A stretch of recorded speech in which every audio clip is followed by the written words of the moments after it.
Herkese merhabalar arkadaşlar. Şimdi sizlere kaliper kapağı nasıl takılır onu anlatmaya çalışacağım.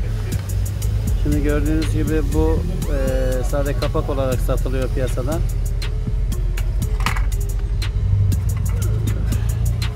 Matkapla şöyle iki tane delik açtık buradan. Bir tanesi burada, birisi de aşağıda. Şöyle. Buraya takacağız.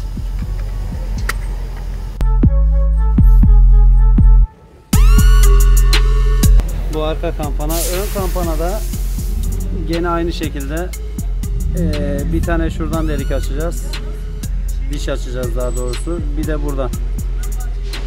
Fazla derine inmeyeceğiz. Hani gücü zayıflamasın diye.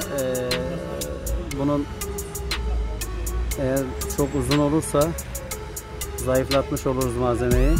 O yüzden çok fazla değil de şöyle bir yarım santim, bir santim kadar şuradan gireceğiz.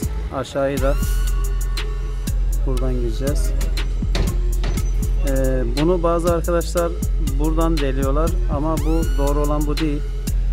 Çünkü bu sürekli hareket halinde içeriye girip çıkıyor. Girip çıkıyor şöyle içeriye. Fakat bu sabit. Bu sabit olduğu için buraya sabitlememiz gerekir. Yani fren balatası, frene bastığımız zaman balata bittikçe bu içeriye doğru girer. Balata yeni olduğu zaman da dışarıya doğru taşar. Şu sürekli hareket halinde olduğu için buradaki sabit noktadan delmemiz gerekir.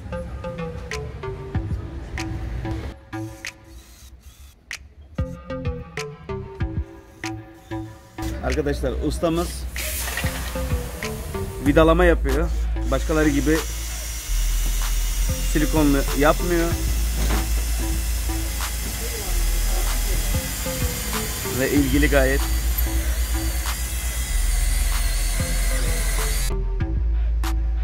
Evet, şimdi matkapla deldik arkadaşlar. Civatanın şu ucunu keseceğiz. Aynı bunun gibi.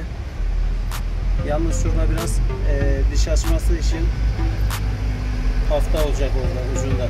Diş açacak. Şöyle.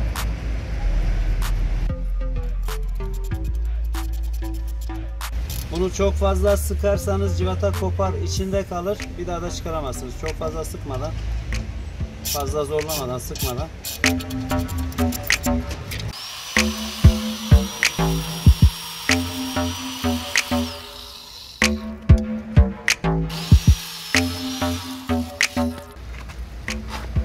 Evet arkadaşlar, civataların ucunu da kestik.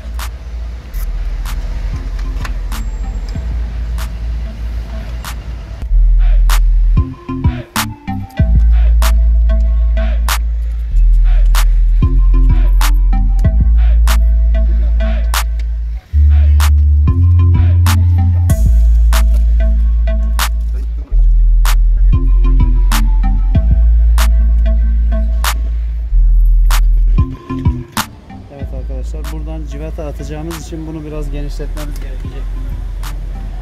Yani civata tam oraya, yuvaya otursun diye. Diğer türlü yüksek durur. Tam içeriye otursun diye biraz onu genişleteceğiz.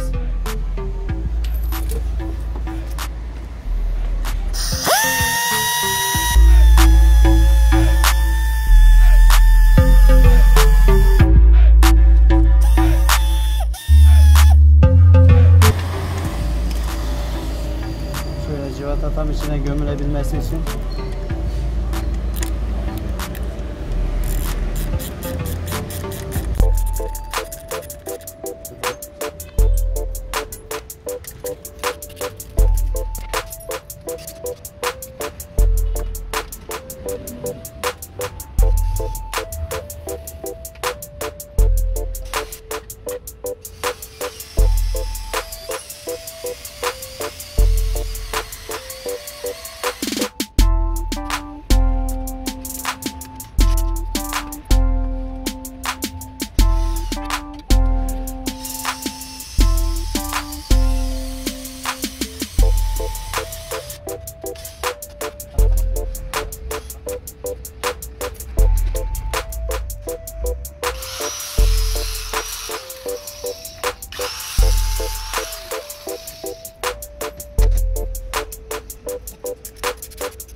Evet arkadaşlar, şimdi son rutuşları yapıyoruz. Bitti sayılır. Şu civataların kafasını da siyah boyuyoruz. Sırıtmasın diye oradan bakınca. Başka da Allah'ın izniyle başka da bir şey kalmadı. Böyle güzelce bunları boyayacağız. Şimdikilerde hiç yapmıyorum. Ne yapayım bilmiyorum. Ha benim gibi 1490 lira. Ne oldu senin 1400 lira aldı? 100 lira alıyor. Tamam ama ondan sonra 1.6'ya çıktı. 1998 4 şimdi 180'lik veriyor.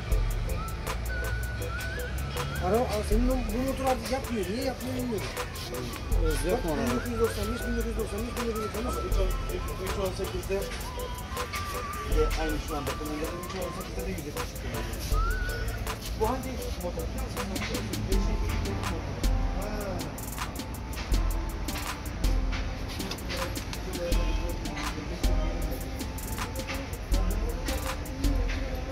Gel.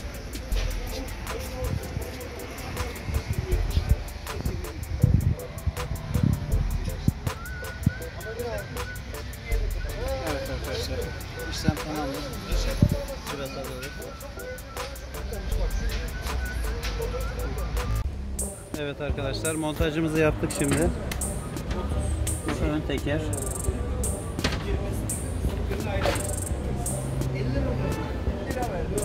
Evet, gördüğünüz gibi civatalar da görünmüyor, belli olmuyor. İnşallah boyası atmaz ya. Atmaz değil mi boyası? Sen boyadın onu. Arka jantımız da tamam. Ha şu bir parça. Parça var. Şuraya 2 tane civata atıyor. Bak görüyor musun? O civatalar da boyuyor.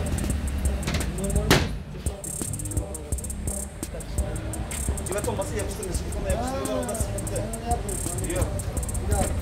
Bir daha kırmaktan olacak, şu kolu da değişecek. Bu olacak, bu olacak. Ama görüntü iyi oluyor.